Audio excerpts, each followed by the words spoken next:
Formal na ring naghain ng kanyang COC si Maguindanao del Norte with Cotabato City incumbent representative by Dimple Mastura para sa kanyang re-election bid sa 2025. Tumatakbo ito sa ilalim ng Lakas CMD at suportado ng UBJP. Idetalye mo, Naptali Bendol. Kasado na ang kandidatura ni incumbent Maguindanao del Norte with Cotabato City Representative by Dimple Mastura. Naghain na ito ng COC para sa kanyang re-election bid sa 2025. Pagpapatuloy po natin ang ating mga nasimulan na, no?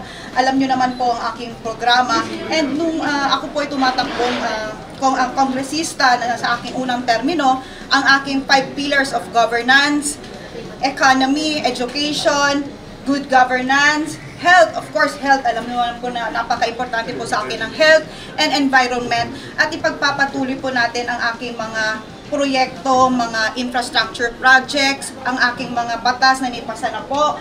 And of course, ang ating programang Limu program. At alam nyo naman po, ito na lang po, no, yung ating district office na kung saan almost 24/7 na pong bukas na laging open sa lahat ng ating mga kababayan, sa lahat ng ating mga mamamayan na i-entertain po ang mga hinain ng ating mga kababayan po dito sa Maguindanao del Norte with Cotabato City. And of course, ang ating programa, mga hospitalization, medical, at mga libreng gamot, burial assistance, at kung ano man pa po yung mga programa ng gobyerno na pwedeng ma-avail bilang inyong representante. Kaya nga po ako naglagay ng district office dito po sa ating probinsya para po hindi na po mahirapan ang ating mga kababayan na hanapin pa. Ako na po mismo, ang tanggapan na po mismo ng inyong kongresista, Congresswoman Dimple Mastura, ang lalapit sa ating mga kababayan para ilapit ang mga programang panggobyerno.